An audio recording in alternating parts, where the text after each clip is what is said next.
So these two phones are the iPhone 7 and the iPhone 8, two super popular phones nowadays, and despite the 7 being the older and the cheaper of the two, there are some genuine reasons as to why you may want to buy this over the 8 in 2020. So which of these two phones should you buy in 2020?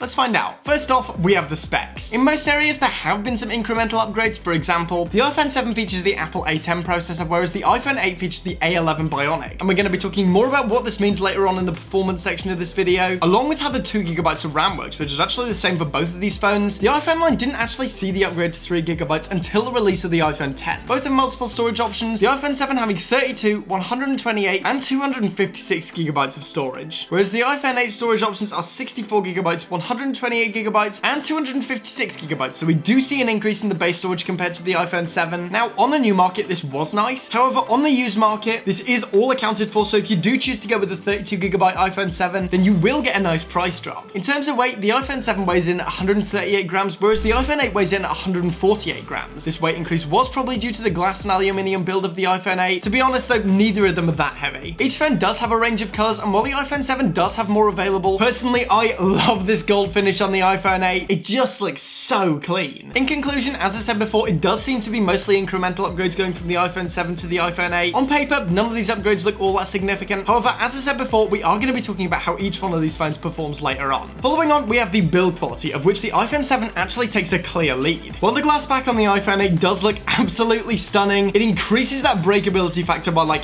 800 times. That's not scientific. On top of that, the aluminium used by the iPhone 7 is actually known as 7000 series aluminium, which means it's both more durable and more premium feeling. Despite it getting a little scratched, which I've actually had as a pretty common occurrence with the matte black iPhone 7, from both my own experience and from other iPhone users, despite this though, it will still be way more durable than the glass iPhone 8. In fact, I actually ran the iPhone 7 for the longest time without a case, and it was absolutely fine. Now, I did crack the screen eventually, but that was most likely down to a faulty screen protector, and I had a case on the phone when that happened. So yeah, build quality on the iPhone 7 is pretty good. With glass phones though, and seeing how the iPhone 8 performed in that Tom's Guide drop test, I always recommend a phone case, because if that back breaks, yeah, it's gonna be an expensive fix. In every other department though, both phones are built really nicely. Both these phones feature an IP67 rating, and this means they'll survive in up to a meter of water for an hour, which is a nice just in case. Both camera lenses also feature the technology Apple have dubbed Pure Sapphire, and despite the controversy surrounding the name, yes, I have seen the jerry-rig everything video. As I said in my iPhone 8 review, on every phone I've owned that has this technology, the camera lens has stayed scratch-free, which is honestly a huge bonus for me. I have had a camera lens scratch before, and it's not a good experience, so in my opinion, that extra level of protection is nice. Everything else on these phones feels as premium as ever, and I have very few complaints here. Just make sure that if you choose the iPhone 8,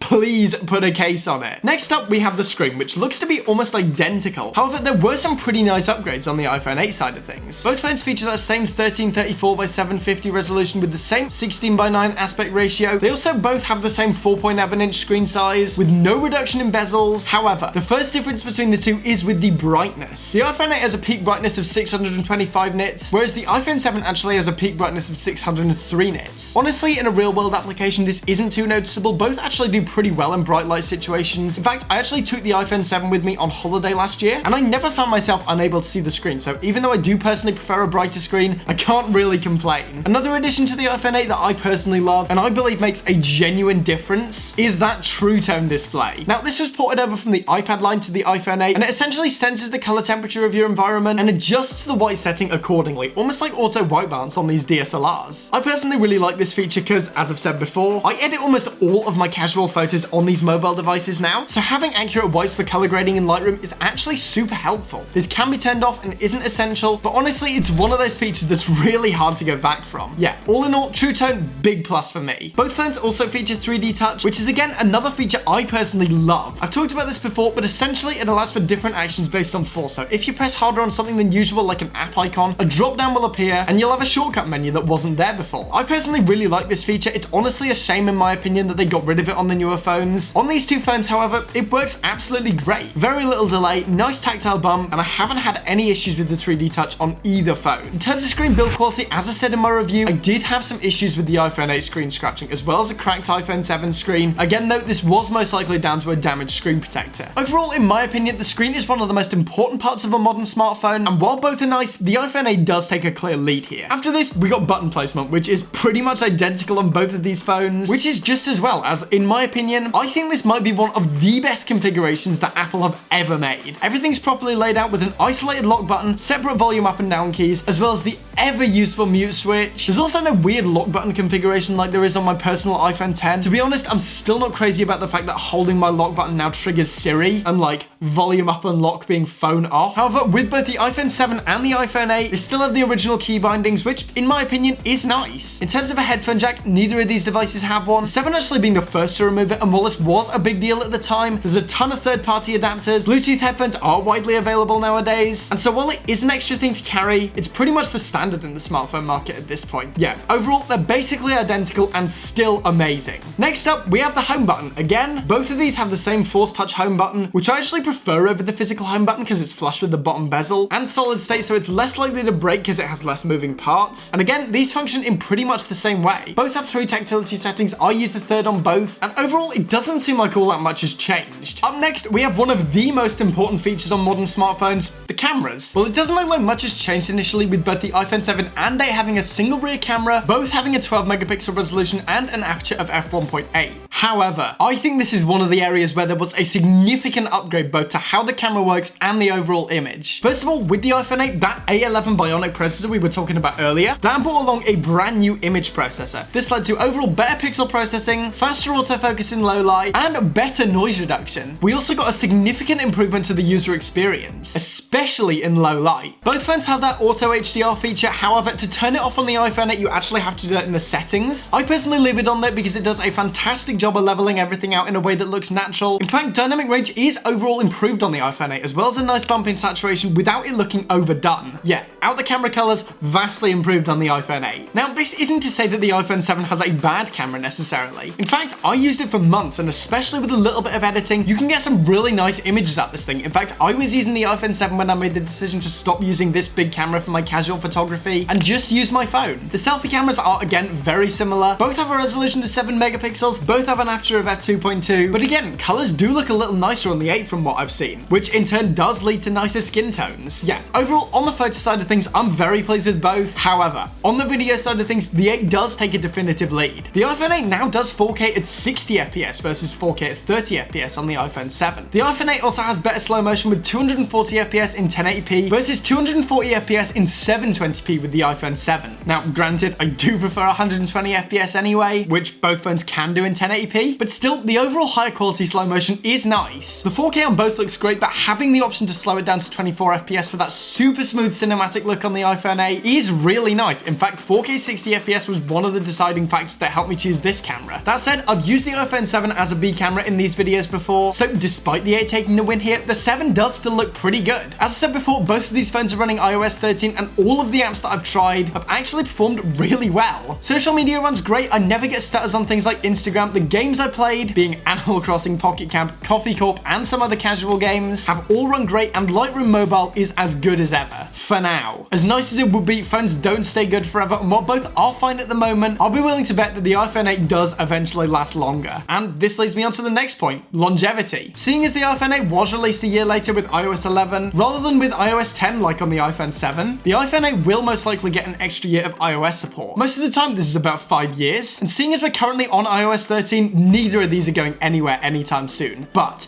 if you plan to keep your phone for a long time, then this should be a consideration. Moving on, we have speaker performance. Both feature this stereo effect, which the iPhone 7 actually introduced. Now, I've said before, I wasn't the biggest fan of how this worked at launch. On the iPhone 7, at first, it did sound a little unbalanced, but now they have mostly fixed it with software updates, and it sounds pretty good. On the iPhone 8 side of things, I think this was the first iPhone where the stereo effect was actually consistent, both in terms of sound balance and the effect overall. The iPhone speakers are also better quality, and while both are fine for casual listening, there is a clear edge with the iPhone 8. Next up, we have battery life. Now, the iPhone 7 actually has a bigger battery than the iPhone 8 at 1,960 mAh versus 1,821 mAh on the iPhone 8. To be honest, neither are all that spectacular, but in my real-world testing, I was almost always able to get through the day on a full charge. Sometimes I would have to enable power saver though, and I would often have to plug both of these phones in during the evening. As long as you're not going to be away from a charger for more than 5 hours, then battery life should be totally fine. However, if you do long haul days away from chargers and you do depend on that battery life, then honestly, it might be best to look elsewhere. Now we have a massive deciding factor, price and availability. The iPhone 8 is still currently available new, although due to the impending release of the iPhone 9, I wouldn't recommend getting it new. And on on the used market, the iPhone 7 is considerably cheaper. I found several listings on eBay for around $150, whereas the iPhone 8 was around $220 for the same condition. Now, this is a pretty significant difference in price, especially considering they were only released a year apart. So in this case, the iPhone 7 does seem to be the better value of the two. Alright, so which of these two phones should you buy in 2020? Well, honestly, as usual, it does depend on your needs. Do you want to use your phone without a case, want it for 2 years or so, fancy saving some money, or just trying out iOS, and aren't a massive camera nerd? Then by all means, go for the iPhone 7. I actually gave mine to a family member when I didn't need it anymore, before they had a really terrible old phone, and they get on with the iPhone 7 really well. However, do you want to keep your phone for a bit longer, love that gorgeous glass back, want wireless charging, also the previously mentioned better camera, then I'd honestly recommend spending that little bit extra and going for the iPhone 8. Chances are it will last longer, and if you put a good case on your phone, then honestly build quality shouldn't be an issue. Or you could get neither and wait for the iPhone 9, or look at something on the Android side of things. It really is your choice, but hopefully this video was helpful all the same. Alright, so as always, thank you for watching. Remember to like the video. If